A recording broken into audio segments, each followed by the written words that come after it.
Assalamualaikum warahmatullahi wabarakatuh. Perkenalkan, saya Jeremy Tumbur Mamompar.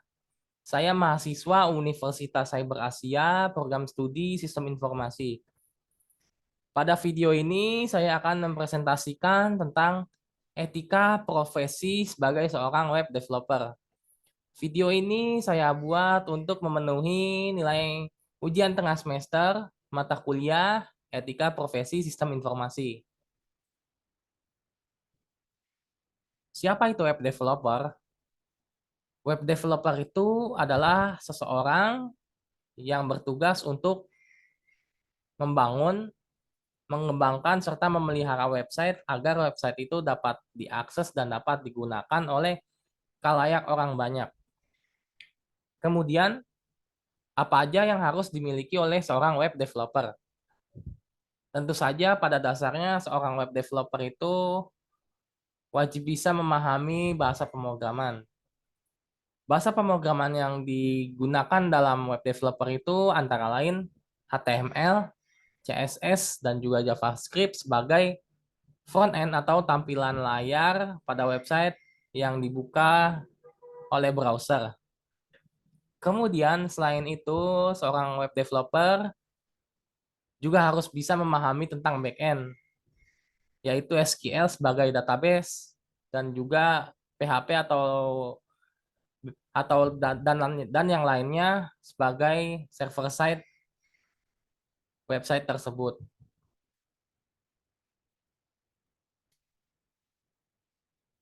Etika profesi sebagai seorang web developer.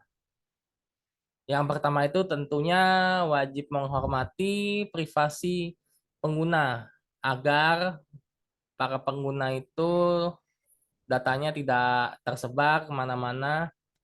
Kemudian melindungi data pribadi dan rahasia perusahaan. Jadi data-data yang privasi itu dapat kita lindungi dan tidak dapat ibaratnya tidak dapat diketahui oleh orang lain, kita lindungi secara aman dan juga rahasia perusahaan juga perlu kita jaga. Kemudian menjaga keamanan website dan informasi pengguna. Nah, ini bagaimana caranya data-data tadi itu dapat aman dan tidak mudah untuk dibobol oleh orang yang tidak diinginkan. Kemudian menghormati keberagaman pengguna. Bagi para pengguna atau user ini biasanya dibebaskan untuk dapat mengakses website apapun. Kemudian membangun website yang mudah diakses untuk semua orang. Contohnya kita dapat mengakses website itu entah itu di laptop maupun di smartphone, itu kita harus bisa membangun website itu dapat diakses dengan mudah dengan perangkat apapun. Kemudian menghindari diskriminasi dalam desain dan konten. Di sini kita tidak boleh mendiskriminasi sebagai desain tampilan dan juga konten-konten yang ada dalam website tersebut. Kemudian selanjutnya memastikan website berfungsi dengan baik dan bebas dari kesalahan. Tentu saja website kita juga pengen website kita itu dapat berfungsi. Entah itu kita tidak ingin website kita itu error pada saat digunakan oleh user.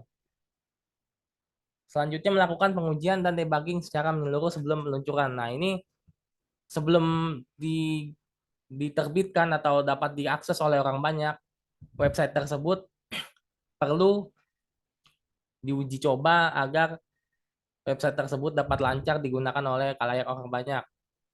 Kemudian menyediakan dukungan teknis yang memadai bagi pengguna. Dukungan teknis ini seperti contohnya kayak bagaimana sih kita dapat menggunakan website ini, kita sediakan. Kemudian selanjutnya berkomunikasi secara efektif dengan klien, pengguna, dan tim. Ini biasanya berkomunikasi ini kita wajib bisa mempunyai skill ini karena kita harus paham apa yang diinginkan oleh klien dan apa yang dibutuhkan oleh tim. Selanjutnya mendengarkan dan memahami kebutuhan pengguna. Nah, ini misalnya seorang user ingin membuat sebuah fitur bagaimana kita dapat memahami apa sih yang diinginkan dari user tersebut, yaitu tujuan dari pembuatan fitur tersebut. Kemudian selanjutnya dapat bekerja secara kolaboratif untuk mencapai hasil yang terbaik. Di sini dapat dikatakan kita harus bisa bekerja secara tim agar website tersebut juga dapat dipakai dengan baik. Selanjutnya, mengikuti perkembangan terbaru dalam teknologi web. Nah, di sini kita harus tahu nih apa sih yang sedang yang selalu berkembang itu apa aja. Misalnya kayak yang masa lalu itu tidak ada fitur chat. Nah, kita bikin fitur chat itu seperti perkembangannya. Kemudian selanjutnya meningkatkan keterampilan dan pengetahuan melalui pelatihan dan sertifikasi. Nah, dengan seiring berkembangnya zaman, kita juga perlu meningkatkan keterampilan kita agar ketika kita di request oleh seorang klien, kayak kita bisa membuat keinginan request dari klien tersebut. Selanjutnya, berbagi pengetahuan dengan komunitas development. Dengan berbagi tentu kita dapat berkembang dan dapat juga apa sih kita dapat mendapatkan ilmu-ilmu baru juga dari komunitas itu, dari pengetahuan dan orang lain tersebut juga demikian. Sekian presentasi yang telah saya bawakan. Kurang lebihnya mohon maaf. Wassalamualaikum warahmatullahi wabarakatuh.